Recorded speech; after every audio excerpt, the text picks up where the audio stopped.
It's hard to believe that we're already gathered together for another roundtable.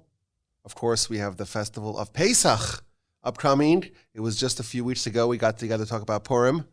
And right after Purim, we have the March to Passover. Of course, this is the festival that we celebrate, that we remember, that we relive the Exodus from Egypt.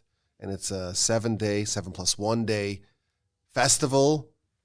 We have the Seder, of course, that every Jewish family gets together, drinks the 4 cups, asks the 4 questions, navigates through the Haggadah. We withhold from leaven, from chometz. We eat the Matzah. There is so much happening during this festival. And of course, we thank you that you came to join us, to join the Torch Roundtable to talk about this festival. Of course, this is not going to be comprehensive. We get together every festival to just chat and discuss. We don't compare notes. We just get together at the Torch Center, my colleagues and I, and we talk about the festival. And it's very helpful because it gets us in the mode of the festival. And we hear some ideas and we discuss them. And I hope y'all are listening and enjoying. And I'm very excited for this edition of the Holiday Festival Roundtable, the Pesach Roundtable here in the Torch Center in Houston, Texas. And with me, going around the table, we have the incredible Rabbi Aryeh Wolbe. He is, of course, the executive director of Torch and the host of many, many different podcast shows. Go to your favorite podcast app and subscribe and like and download. Even if you don't listen, just download. That's also important. We just do the cliff notes to the Rabbi Yaakov Wolbe podcast. No, you have your own thing, and that's great. And next we have Rabbi Chaim Busko. Hello. Hey, he is he runs our young adult division. Plus, he is the rabbi and founder of the Torchwood Shul Synagogue Center Community. I don't want to define it for you, but he's also the host of the incredible podcast, What is Judaism? Which extremely popular podcast. Very popular, and I got a lot of complaints that it went offline apparently, and the reason why is because your co-host went to Israel, but now I gather he's back in Houston, so I hope to see that resume sometime soon. As Hashem, back in action. And of course, we have the now former Torch board president. Let's call it different, because if there's I thought you were a dictator for life. President Emeritus. If there's one title that's higher than being the president of the board of Torch, it's being the past president of the board of Torch. Oh, he's the past president. Well, yeah, but I had thought that you had secured this forever. That you were going to write it out, but you need fresh blood. Yeah, we need some well, no, I think your blood is plenty fresh, but we're happy that you're still Russia? Here. He's like president for life? No, I was thinking more like Lee Kuan Yew in Singapore, benevolent dictator for life, something like that. The Ibn Saud family, something, the Windsors in the Commonwealth. But thank you for being here, of course. Well, I do want to stake permanent ownership to the email president@torchweb.org because it's on my intro to my podcast. So yes, okay, so you just keep that. It's yours. But we could just give the new president at torchweb.org. Exactly. And then finally, you have me, Yaakov Wolbe. It's great to be here. We're talking about Pesach. It's the Pesach Roundtable in the Torch Center. Let us begin. Rabbi Aryeh Wolbe. So it's so wonderful to talk about this incredible Yom Tov of Pesach. Pesach is perhaps the number one observed holiday in Jewish households around the world. And there's something so incredible about Pesach that it's not a memorial day. It's not a day where we just commemorate something that happened 2,000 years ago.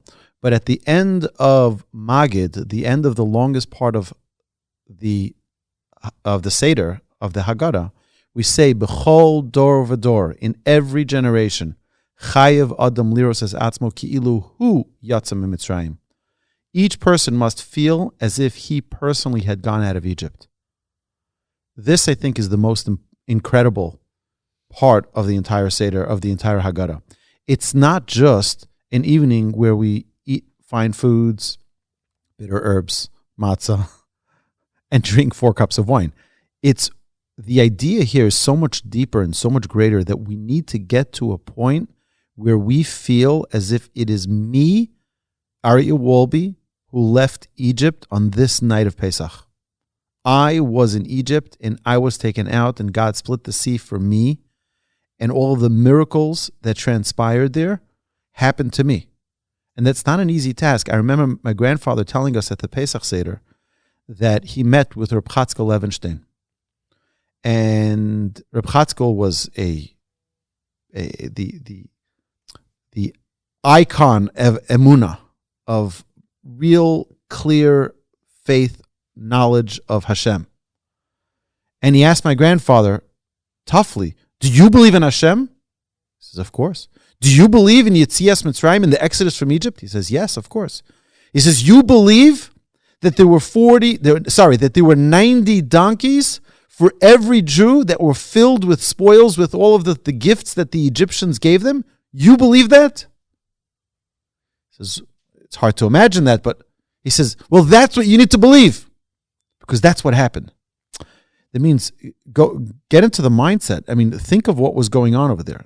Like, imagine if we had 3.2 million people, which is approximately the size of the city of Houston, all evacuating through the sea with 90 donkeys apiece filled with merchandise, filled with the riches of Egypt. I mean, it's an unbelievable sight to behold. Can I ask, why is that so important? Why is it important to believe the dogma that this event occurred? Why is that so significant? And I have a question too. I have a question too on this, because I never heard this before, but I heard that the Jews was like, it's time to go. We got to go. Can't let the bread leaven. We got to get on, but let's just grab our 90 donkeys and all our wealth. So that was a commandment from the Almighty. He instructed them that for the whole night that were going door to door, picking up everyone's gold and silver. Okay, just for the trip. We'll be back in 3 days. And that was the divine mandate. So they had to do it. Nice. So the reason why I think it's only important. One person who wasn't looking for gold. Moshe. That's Moshe. That's right. But he got paid back with the sapphire chips from the second tablet that he chiseled out. So God says, that's for you. Everyone else got the donkeys and all that. He was collecting the acacia wood for the tabernacle, and he was collecting the bones of Joseph that was promised to be buried in Nablus, Shechem. So, but to Rabbi Busko's question, why is it so important? Because over here, what does it say? It says, Chayav Adam liros etz atzmo. You have to imagine yourself going out of Egypt, just the way they went out. I think that this is, to me, when I was going through the Haggadah this year, preparing for Pesach, this is something that stood out. That it's not just, let's tell the tale that happened to them. This happened to me and to you and to each and every one of us. Sitting around the Seder table, this happened to us. And to try to put ourselves in those shoes, to imagine the walls of water and all the fish in the water, and just putting ourselves into that frame of mind. This is our miracle. Ki'ilu hu yatzim Mitzrayim, the Haggadah says, as if you left Egypt. This is not Memorial Day. We don't commemorate an event that happened 3,300 years ago. This is an event that happens to each and every one of us at that Pesach Seder.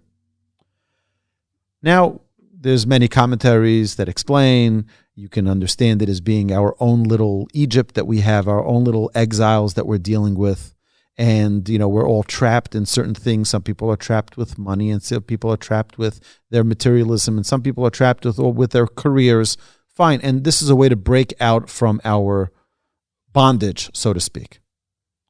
But the whole concept of getting out of Egypt, the whole concept that we have to liros es atzmo ki'ilu hu yatzim Mitzrayim, to me, that's a big thing. I don't have any tips here of how to make this a real living experience for us, but to do whatever we can. They say that the great sages would walk around their Pesach Seder carrying sacks of heavy, potatoes, but to imagine what it was to be a slave in Egypt. And to, not just in story, not just in words, but to actually act it out as if this happened to me. In the Shema it says we have to love Hashem b'chol levavcha. And there's two bases in there, which means that we need to love Hashem with two of our hearts. The heart that has the Yetzer Hara in it and the heart that has the Yetzer HaTov. So I heard once that the Yetzer Hara uses a tool against us called fantasy. And we imagine all kinds of things that the Yetzer Hara tries to trap us with and daydreaming. And so why don't we use that tool that the Yetzer Hara gives us, use it for Hashem? I mean, you don't have tips. We could use our imagination. I mean, we're so far from childhood that we can't fantasize. Where did the 3.2 million person figure come from? Well, the only number that we know is that there were around 600,000 males. There's 600,000 males between the age of 20 and 60. You double that for the women. Why would I double that for the women? Because there are the same amount of women. I'm contesting that.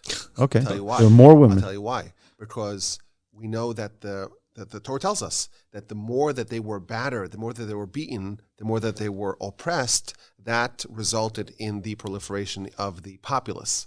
And we know that the men worked more than the women did. Consequently, I could perhaps argue that maybe there were fewer women because the men had this unnatural growth, or the supernatural growth. We're told that the women were oppressed as well. Maybe the men worked hard. Maybe they were more oppressed. We know that the Levites were the smallest, right? Right. So there's this idea, why would the Levites the smallest? They were the smallest because they were not enslaved.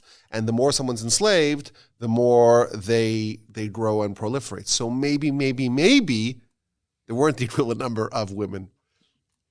But let's go with the number that there was. Then you add, so that's just 40 years, 20 to 60 men, women. Maybe they didn't live that long. 1 second. They were old to people. 1.2 million. You add the people who are between 60 and 80 or 100 years old. You add the children, or many more children under the age of 20, about the same amount. You're already at 2.4. You add the Erev Rav, who were a third of the population, the Egyptian oncomers, and you have 3.2 million. Okay. It's, that's the math. Okay. The number Projection. the number that I've seen written in Sfarim was about 3 million. About 3 million. More or less. 3 million. And then how many donkeys is that? If everyone has 90 donkeys. That's a lot. That's a lot of donkeys. What is that, 270 million donkeys? How large is the donkey? Okay. Maybe we should have planned out what we're talking about over here. Either way, it's a lot of work to prepare for Pesach. Yeah, I had many of my students over the years who told me, Rabbi, you should watch the 10 Commandments, the movie. And the truth is, I ended up once watching it, I think on VHS. For those of you who don't know what VHS is, go search it on Google. And it was actually a little bit insightful, even though so many facts are wrong. But it was insightful to give an imagery of what it may have looked like when the sea split, when the Jews left Egypt, to just get an idea in our minds. So again, it's I think the big task of Pesach is particularly because the mitzvah is to tell it to your children, to talk to them about the Seder, to make it real for them, to not just it's a story that happened 3,300 years ago. Yeah, the Jews were slaves and now they're free and now let's eat. Is the food out already? It really is to get into a real life experience, so to speak, of what it was to experience those miracles. That's it. Very nice. Thank you so much, Rabbi Wolbe. Rabbi Bosco, you spent many, many hours preparing for your talk over here. Well, hours, maybe years. Years. I'll share something that I noticed once at my Seder a few years ago, and it struck me. And it was a big insight, and I never saw this in print anywhere. I don't know if there's any legitimacy to this, but it seems right, and you can decide for yourself. First, I had a question. We're taught by our sages, we have a tradition that only 1/5 of the Jews, and that's the larger number in this debate, but at most 1/5 of the entire Jewish population in Egypt got out. and survived and crossed over the sea and ended up receiving the Torah. Only 1/5 of the population. And then we're also taught that even that 1/5, all of these people were idolaters. And they were also the ones that were steeped in the 49th level, the maximum level of spiritual defilement before they were just completely lost. So what merit did this 20% have? Like, who was the 80%? How bad were they that they didn't get out? I mean, how much worse could you have gotten? So what was the determining factor? What made it that this 20% got out? And even though they weren't worshiping Hashem, ostensibly they were doing idolatry. And so what is it? And we're also taught that there's a parallel between the Exodus from Egypt and the ultimate final redemption. And it has been suggested that a similar event will occur, that only 20% of the Jewish population in the world will survive and will make it into the times of Mashiach. So what's going to be that determining factor? Well, I think that the answer is in the Haggadah. And it's in the section where we read about the 4 sons. And one of the 4 sons was the wicked son. And the wicked son says, "What is all of this service to you?" And he excludes himself. He says, "To you." He doesn't say to us. And you respond to him in kind. It says you break his teeth, you answer harshly, and you tell him, "Hashem did this for me. He took me out of Egypt."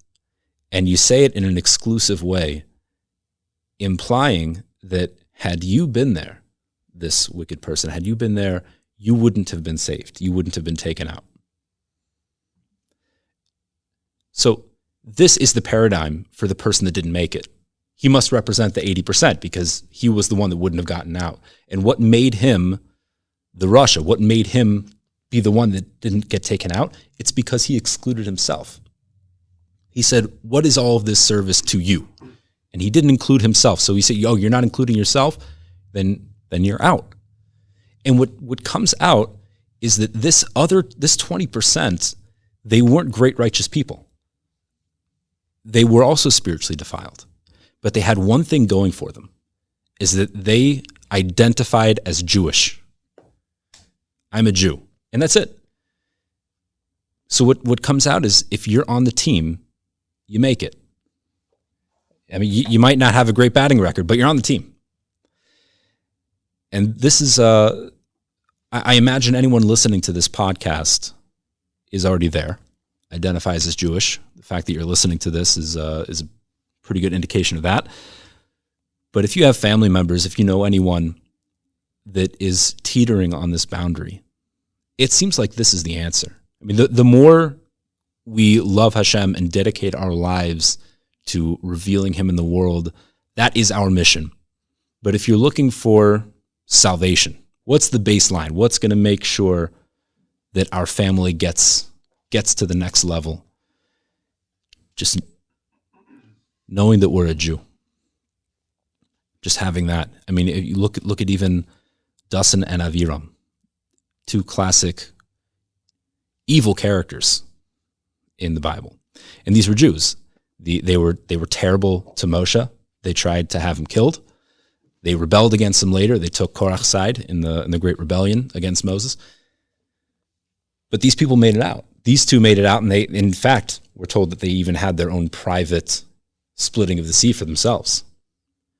And they made it out because no matter how terrible they were, while they were taskmasters for the Egyptians, they still had compassion on their brothers. If the Jews were going to be beaten, they took it upon themselves because at the end of the day, they were Jewish. So no matter what ideology a person has, no matter what kind of behavior they're engaged in, Pesach is a time, it's the great equalizer that if you're a Jew and you stand up proudly and say, "I'm a Jew," you're in. That's it, final redemption. So I hope that that's a consolation for some of us. It could be at least a baseline goal for our brothers and sisters that are forgetting who we are. But you decide for yourself if that's that's something worth taking into account. Well, I absolutely love it. And I'll tell you, there's a famous midrash that says what you're saying explicitly. The midrash says, well, in what merit did the Jewish people leave? And it gives a list of things that aren't even mitzvos. It's like cultural things. They kept their Jewish name. It was Reuven and Shimon. They kept the Jewish garments. They spoke the language of the Jews. Those are not even mitzvos. I have a passing Yiddish, but like we speak English. And the garments, you buy it at, J.C. Penney. You probably go to like Nordstrom Rack, I don't know. But we buy garments that are universal garments. We do mitzvos. That's what differentiates us. The Midrash says explicitly, the merit that the Jewish people had to leave was the fact that they were distinct culturally. They were culturally. They were cultural. I can't say that word. Culturally. Culturally. Okay, they were cultural. Can you say it for me? Culturally. They were that. Like Elmer Fudd, just pick a different word. Yeah. Culturally. They were Jewish. And that is the merit that they had. And I think it's a brilliant connection between the Russia. The Russia says, oh, it's for you, it's not for me. That's why he wouldn't make it out, because he's divorcing himself from the public. And by doing that, you're part of the 80%. And in the 80-20 rule, you are out. Very amazing idea. And I think it's also nice. It's also nice to know that, we just had Purim, and you recall what you said on the Purim podcast. Not the controversial part that you said. No, in the Purim podcast, you were saying, if I'm not mistaken, what you were saying was that, if I'm not misremembering, you were saying that you grew up, you didn't know anything about Purim. Hanukkah you knew about, Pesach you knew about, but right. Purim was just totally foreign. Isn't it nice that the last bastion, so to speak, of religious observance for most Jews is everyone does a Pesach Seder? Everyone does a Pesach Seder. Everyone acknowledges this event that kind of differentiates the proto-Jews that didn't make it, the 80% that didn't make it, from the 20%. And by coming to the Seder, they're saying, I'm part of that 20%. I'm still part of this family. And maybe someone may have strayed, and they may be very distant in their behavior, but there's something I can't say it again. Culturally connecting them to their people, to their heritage, and that they're clinging to no matter what happens in their life. So it's a nice, heartening thought that you're saying, that even though there is this fear, this sword of Damocles hovering above us, saying that, hey, if Messiah comes, it's another Exodus, and it's an Exodus just like the first Exodus. 20% maybe will make it, 80% may not. It's comforting to know that, there are a lot of, I don't know what percentages, but there are many, many, many Jews that may be distant behaviorally, religiously, spiritually. I'd say about 20%. Keep a Seder? I'm just because. Oh, maybe I don't know, but there's definitely a lot more people that keep the Seder than do many other mitzvos. Here's my dilemma. This isn't really the model of the podcast, but let me pose this question to you based on what we're saying right now. I'll give you an example. I was having a conversation. I was learning with a student today, and he brought up there's a rabbi, quote unquote rabbi, of a stream of quote unquote Judaism, a Jewish woman who says, I am a rabbi of atheist Judaism. And that's the quote unquote religion is atheist Judaism. And he had even sent this woman an email and asked, how could this be? And obviously you can't question that kind of thing. She responded not very amicably. But let's take someone like that, someone that has that kind of ideology, where they're totally rejecting the principles of the faith, but still can't let go of being Jewish. Like how? Like why? Sounds just so oxymoronic, right? Right, exactly. Atheistic Judaism. I was trying to. I didn't even know this existed. There you go. Now you know. Well, I was trying to make sense of this because it doesn't make any sense. Like, well, how could someone arrive at this? And it must be that they're having such a conflict of identity that they identify so strongly with these modern values that exist very prevalently in the Western world today of progressivism and atheism, but still has such a strong identity of being a Jew in their heart. And you can't reconcile those two. And so it's not very logical. It is paradoxical and oxymoronic in atheist Judaism.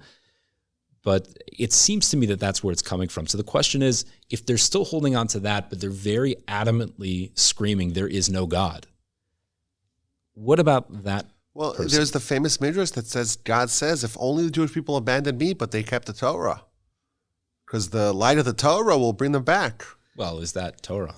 But it is That's the midrash. That's the midrash. Don't look at me. I understand what you're saying. Because there is the Torah that's a sama maves, like the Talmud tells us. It could be a potion of death. But there's this idea that there's something that's still maintaining their connection to the religion, even if they've divorced or they've severed, or at least nominally rejected, repudiated, repelled their relationship with the Almighty.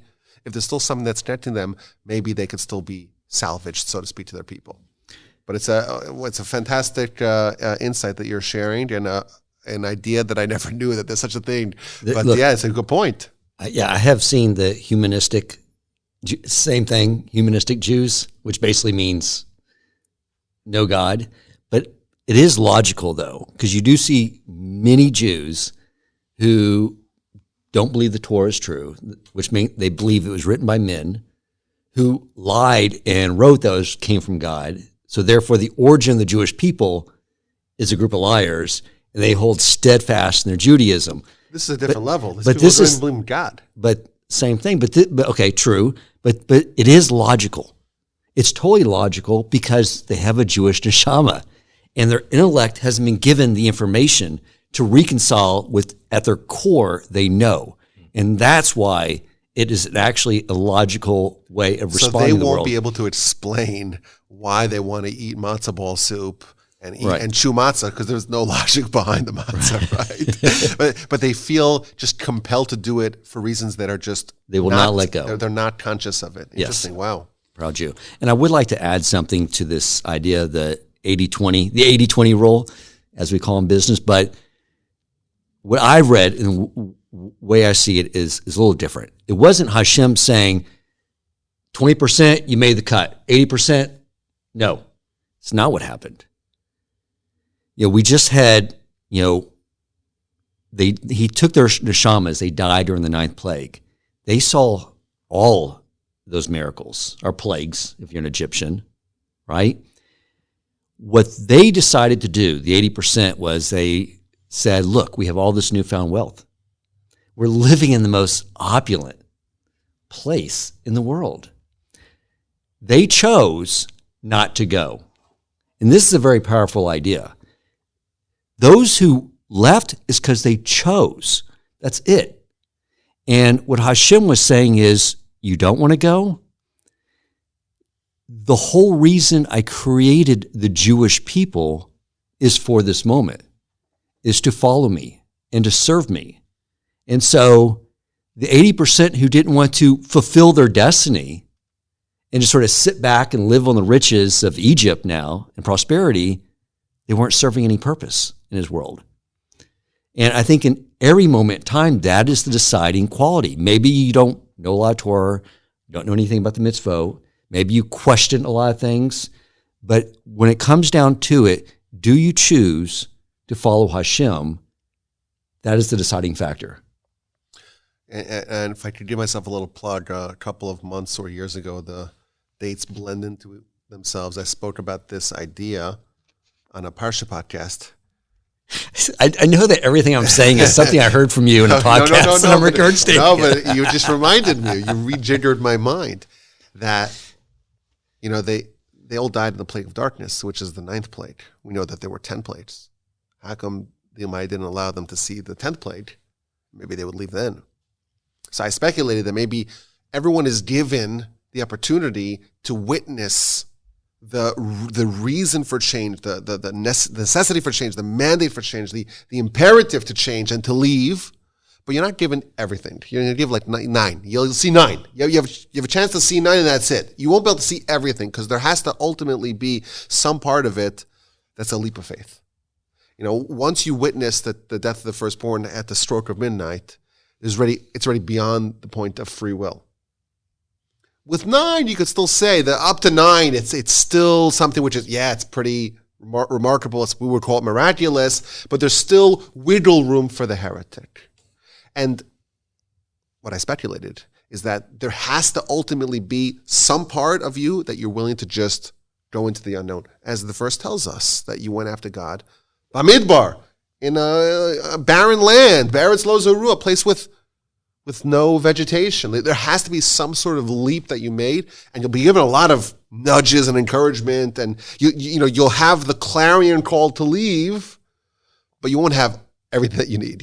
Ultimately, at the end, you're going to have to lean into it and decide and opt to change. And if not, well, you're part of the 80, not the 20.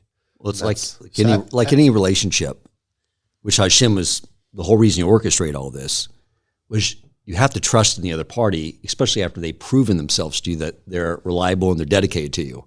You have to take trust, and that's what Emunah is.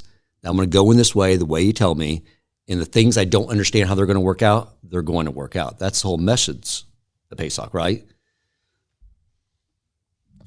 My question to what you said, Rabbi Yaakov, is you saying that leap of faith, which always triggers me, because the Torah actually doesn't give us a commandment to have faith. It tells us to have knowledge of Hashem. It should be a knowledge. So we're supposed to get beyond that leap. Maybe just to get us started, we take a leap. But then the more we investigate... Well, it's certainly rooted in logic, right? It's certainly going to be rooted in logic. But if there was no room for free will, then we're in the realm of angels or animals. Either one. Pick your choice. Right. There has to be the point where the person makes a choice. And if there is a miracle that removes the capacity for free will, like happened at the stroke of midnight, well, then there's no choice. Maybe it's not a leap of logic; it's a leap of will. Call a leap of faith, not a leap of faith, a leap of will. And yes, there's enough. There's 90% of what you need to know. It's like the great business person. You don't wait until it becomes widespread knowledge. If you wait to capitalize on some sort of business idea until it's consensus, well, you lost the opportunity. So you have to know exactly when you have enough evidence to be able to make that call, make that leap, because otherwise you're not going to be able to capitalize on the opportunity. Right. It's a similar kind of thing. If you have 100% evidence and it's all clear and it's undeniable, there's no way to wiggle out of it, well, there's no more free will anymore, and it's too late by that point. So we could call it a leap that still demands some degree of free will. Certainly it's rooted in logic, but there has to be something that the person themselves contributes towards this exodus. Right. What an interesting... So this is nice. We get together and we don't talk. We don't collaborate. And all these interesting conversations come up here, and it really gets my blood flowing and the whole feeling of Pesach, and I'm starting to salivate over that matzah. Not quite. Okay. We should have been recording this. That would be nice. We got it. Okay, we got it. It's being recorded? Yeah. You can't recapture it the second time, right? Everything's being recorded by the Almighty. Oh, yes, but will it go into the podcast? Godcast. Dan. Yes, I would like to add a little more to what Rabbi Ari Wolbe was saying. When we get to the Pesach Seder, we're not trying to go through a checklist.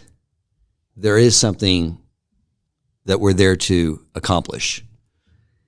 And if everyone stops and contemplates what is actually happening, what we're doing, and what we're going through, exactly what those Jews went through, those are things that we are all going through today. As an addendum to this whole conversation about Emunah, the Egyptians just believed that God created the world and then set it in motion and walked away. That's why the first Pharaoh that Joseph spoke to acknowledged God. When Moses came to Pharaoh, and he used the different name of God, the Yud-Keh Vav-Keh, the God that is not only created the world, but is governing all the affairs of mankind, Pharaoh could not recognize that concept. The concept hardened his heart because he wanted to be God. Pharaoh's ego would not allow him to even comprehend that he wasn't in control of everything.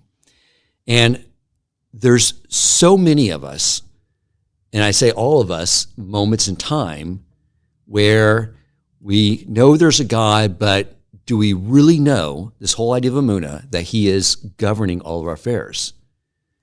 Because if we didn't, we would never have a worry. Our only concern would be, did I daven? Did I go learn? Did I fulfill mitzvot? Did I follow halakha? Did I acts of kindness?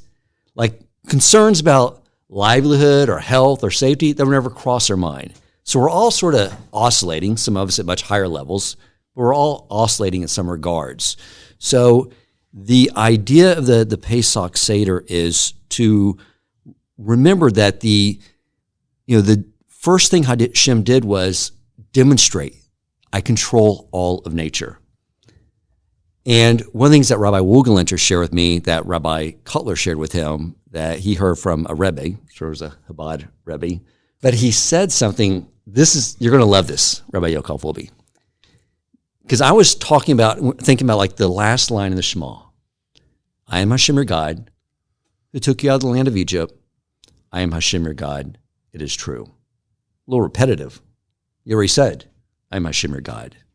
What Hashem is saying is, I am Hashem your God that took you out of the land of Egypt.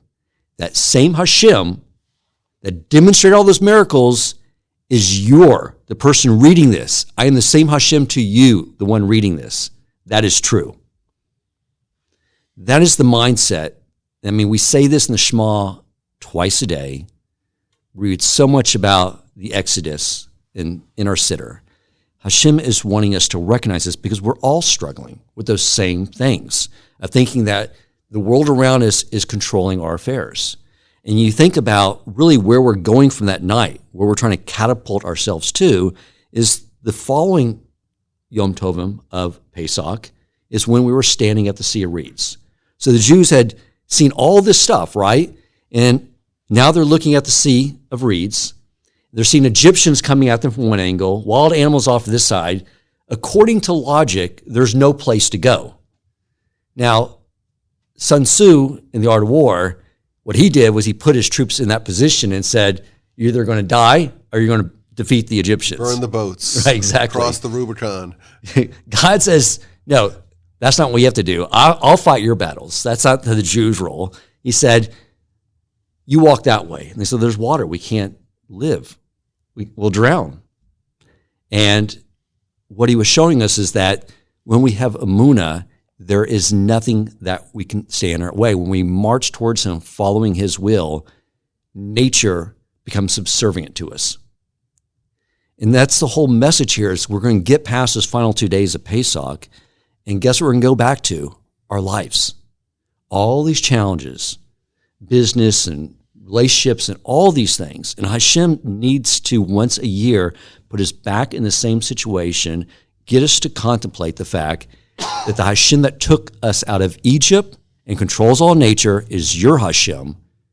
And whatever's standing in your way, you just walk forward, walk toward Shavuos to get the Torah again. And anything that you think is standing in your way, Hashem will move out of your way.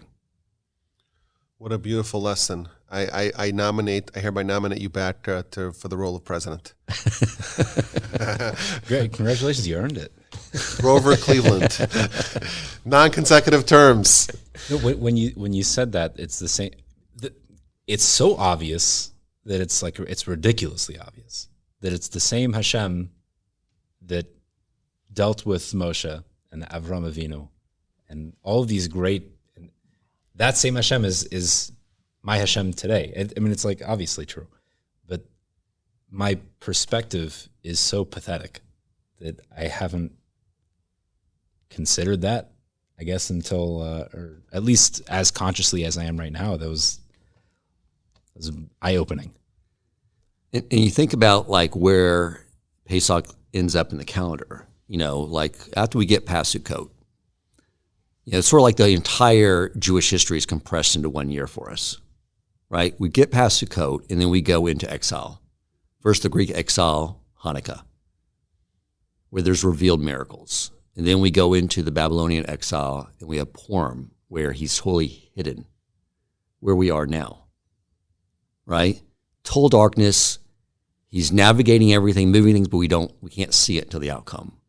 And then he brings us to Pesach and says, I know you're right now in the final generation, our generation. We're in the Purim era. He's behind the scenes. And then he brings us to Pesach to remember, like, I'm still there. This is the purpose of the final exile, is what is going to make everything permanent for you, is that you can hold on and have a emunah in me even when I'm hidden. You know, during Mount Sinai, it was all pushed down and given to the Jews. This time, we are going to pull it down from the heavens because we're going to have emunah in the whole and trust in Hashem and follow him even when he's hidden. That's what's so powerful about the opportunity that I think the Jews in our generation have. And that's why I believe, following your thought of the year being the history, we know that Nisan is the month of redemption. And we were originally redeemed in Nisan, in this month, the month of Pesach. And we will be in the future redeemed, because this is when we wrap things up. And maybe it'll be this year. Hopefully it'll be this year. But 1 year it's going to be in Nisan, that's when we actually earn that permanent, so to say, the permanent redemption that we are all awaiting for. And hopefully we are all prepared for it. I think that's what Hashem's waiting for. You know, when the national revelation happened at Mount Sinai, as you taught me in the Midrash, the Jews couldn't handle it. And they kept dying. The neshamas could not be contained in their body with that type of revelation. I think what Hashem is waiting for this time is when the revelation comes, you're going to be able to hold it. Yes. Okay, so I prepared something here to share with y'all. I know I like to go at the end, or I don't know if I like to, or that's just the way it is. So most of the audience already left, so it's fine. I could say controversial stuff, spicy stuff. They wait around for you. You know that. Oh, maybe. They fast forward to this you point, are so and this sweet. is where they're starting. You are so sweet. So this is what I'm going to share, something a little bit different, but I like it. So we know there is a concept that the first time that a word appears in the Torah, it's always symbolic of the essence of that word or that idea. It's a well-known principle that's been well established in our literature, in our philosophy. So I noticed that the very first time where the word matzah appears, it's in a very unusual place. Of course, matzah, that's not just the mitzvah of the festival. It's what we ate in Egypt, halach ma'anya. This is the poor man's bread we ate in Egypt. It's the food that we baked on the way out of Egypt. We ate the matzah for a couple of weeks. And the name of the festival is Chag HaMatzos. It's known as the Festival of Matzah. So matzah is Pesach, like those are synonymous. The first time it appears is a very unusual place, chapter 19 of the book of Genesis. Of course, the book of Exodus is when the second time it appears. It appears once in the book of Genesis, in a very strange, unusual place. It appears in the story of Lot. Abraham, he's circumcised, and he has the three people, but they're really angels masquerading as men, and they come, and he makes this big, lavish meal for them, and they tell him, well, you're going to have a son, and there's the whole laughter. We know that story, began in Parshas Vayera, and then he accompanies them, and then they go to Sodom and Gomorrah, where Abraham's nephew / brother-in-law Lot is living, and they're going to save him, and they encounter Lot, and he rushes, and he tries to get them to come in a way very similar to Abraham, to come to his house, and he's really insistent, and they agree, and the verse tells us, chapter 19, verse 3, that they said, no, we'll sleep in the street, and he insists. And I said, okay, you insist enough, even the angels, right? If you push the envelope hard enough, even the angels will yield, will capitulate, will succumb. And it says that he made them a mishteh, vayas lahem mishteh, he made them a banquet, umatzos afa vayochelu, and he baked for them matzah, and they ate matzah, matzos, plural, matzos. And Rashi says, it was Pesach. And that's why he baked them matzos. Now, of course, this is fascinating because this is exactly a year before Isaac was born. And we know that Isaac was born exactly 400 years before the Exodus. So this is exactly 401 for our Canadian friends. 401 years. That's the big highway in Canada, in Toronto. 401 years before the Exodus. And he's baking matzah because it's Pesach, which is a mind-bending idea, which we've talked about in previous podcasts, not to toot my own catalog. But we spoke about this in previous podcasts, that there's something about this day. This day was always Pesach. It was always Pesach. And the way you celebrate Pesach always is with matzah. And everyone knew that. Abraham, well, not everyone, but Abraham knew that. Certainly Isaac knew that as well. And even Lot knew that.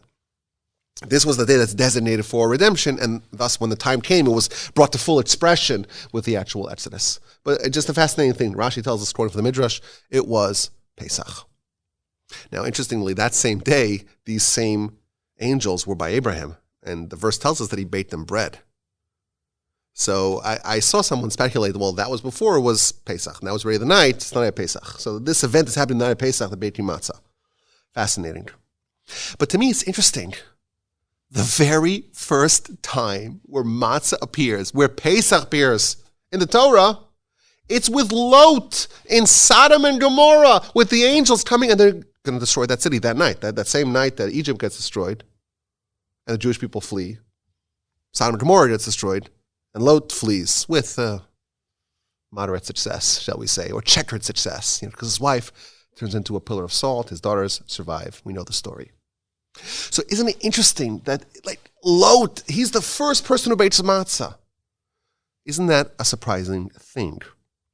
I also noticed, after he leaves, he finds himself in a cave with his daughters, and he drinks a lot of wine in 2 successive nights, which does seem, maybe reminds us sometimes of the Seder, but that's just maybe incidental. We also know that Lot, with his daughters, becomes the forebearer of Moab. And Moab, that's where Ruth comes from. And that's very significant because Ruth is the great-grandmother of David. And David gives us Solomon, which gives us Messiah. So Lot is a very significant character because he is the antecedent of Messiah. There's something about Lot that makes him worthy, at least in a small percentage, of being the forefather of David and Messiah. It's an astonishing thing. So Lot is important. He represents something very noteworthy. Obviously, the Torah gives him a lot of attention. He's the first time we hear about matzah, and he also happens to be the first, happens to be one of the antecedents of Messiah. So I was trying to figure out, what about Lot is similar, as symbolic of matzah, of Pesach, and what's the redeeming qualities? And we kind of have to struggle to find something about him that's good, that's admirable. So I did think, it's obviously you say, well, he did kindness, Abraham did kindness, and Lot in a very similar way, even though Lot's a little corrupted because he offers his daughters, take my daughters, do whatever you want to them. So it seems like it's a little bit warped, but he does do kindness on an Abrahamic kind of level. If you compare the story of Abraham running to them and bowing before them, washing their feet, it's very similar how those stories are structured. My grandfather used to say that Lot went to Sodom because he wanted to be like Abraham, to bring the sinners of Sodom back to God. Now, Abraham was very close to Sodom. He was right in the outskirts of the cities, and that's why he had to relocate. Chapter 20, verse 1 of the book of Genesis, he had to relocate because now Sodom and Gomorrah is destroyed, and now he has to find a new place to pitch his tent and to spread his craft of faith. So there's a lot of positive things that we could perhaps say about Lot. But I think, and this harkens back to what was mentioned earlier, I think that the quality of Lot, maybe the greatest quality, is that he changed. He was in Sodom and Gomorrah, and he was appointed as the justice. He was the leader. And then he's told it's time to leave, and he doesn't have the benefit of 9 plagues. He doesn't have any of that. And the angels come, and he leaves, and he tries to get his sons-in-law to come and his matadors. It doesn't work. He grabs what he can, and he hustles out of there. He abandoned his home territory, the place where he had settled. He left all of his stuff behind. He left his comfort zone. He even left his married daughters. He did what we're trying to emulate, so to speak, or what we did emulate, what the 20% emulated in Egypt, and what we're trying to take away from this festival. We know the Talmud tells us that one of the nicknames of the Yetzer Hara, the evil inclination, is chometz. It's the sa'ar shebe'isa. It's the leaven in the bread. And of course, it's not a coincidence. And when we spend the whole time before Pesach looking in every nook and cranny of our house for chometz, of course, that's supposed to be understood on a more homiletical level, that within us, we also have a Yetzer Hara, and it's squatting inside of us, and we're trying to remove it. And it's kind of insidious, and it's widespread and covers every part of us, and we have to kind of look through every nook and cranny and find out where exactly is the Yetzer Hara operating within us. And what do we see? Jewish people, they left Egypt. They hustled out of there. They kind of departed. The Rambam famously says that the Paro is also symbolic of the Yetzer Hara. Paro is also symbolic of the Yetzer Hara. They left the Yetzer Hara behind. 20% who were brave enough. And that's what Lot did. And you think about matzah. What's matzah? Matzah's bread, right? But it's bread missing something. It's missing, there's an absence. There's not a speck of leaven. There's not a speck of Yetzer Hara. There's not a speck of Sodom. And that, I think, is the central element of Exodus and matzah and Pesach. And that is that, if it was Pesach 400 years before the Exodus, it means that there's something about this day that still exists for us today. And this is a theme that, of course, was featured many times here. There's something about this day for us right now. It's not just looking back and remembering or envisioning. We have to leave. We have to find the area of our life, the Sodom, the leaven of the bread, the Egypt within us, and we have to abandon that, and we have to be like Lot in a small way, to become someone new, to change. And I think Lot is a very good person to represent this. Even though he remained corrupt. Exactly. I'm going to say that. He was wicked. Right? He was wicked. Some of us may say, Abraham. I can't match up to Abraham. Yes, I'm supposed to aspire to Abraham, Moshe.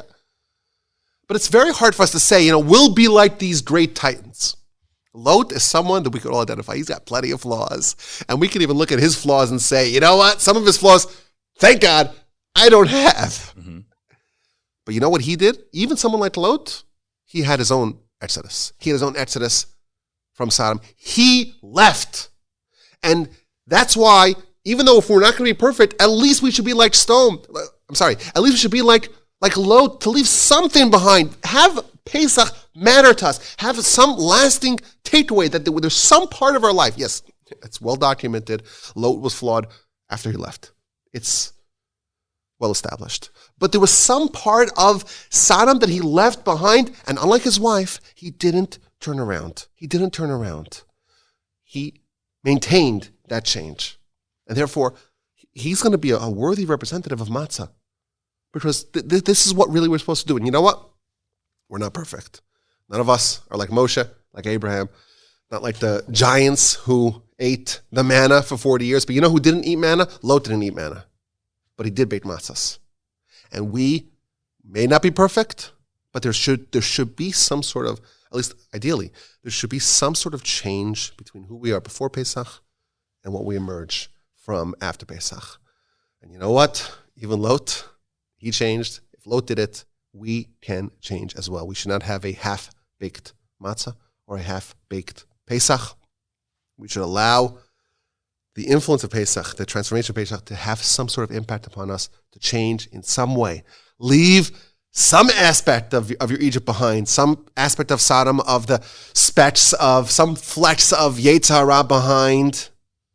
And like we said, unlike Lot's wife, there should be something about it that we just don't turn back. And you know what? Lot, he's not a hero. He's got lots of problems, as his name indicates. Lots and lots and lots of problems. But he is, in fact, someone who can be the standard bearer, the torchbearer of matzah. His story can symbolize matzah for us, because you know what? He changed. And if he changed, maybe we could change as well. Those are my thoughts for Pesach. May we all have an incredible, uplifting, invigorating, meaningful, productive Pesach. We should clean our houses from chometz, clean our hearts from the Yetzer Hara, have a wonderful Seder, 2 Seders for those of us in the diaspora. And it should be a valuable experience for us. It can be, of course, as we know. My grandfather, bless him, used to always say that Pesach is the one night where you can have exponential growth. The rest of the year, you got to trudge along. One step follows another. Small steps. Don't jump too hard. You may crash down. Pesach, those rules are discarded. One day you could go from negative 49 to positive 49. It's the one day you could do it. But at least we should have something. We should take some little bit like Lot and leave something behind. That's my thoughts. And I hope everyone has an incredible Pesach. And thank you all for being here.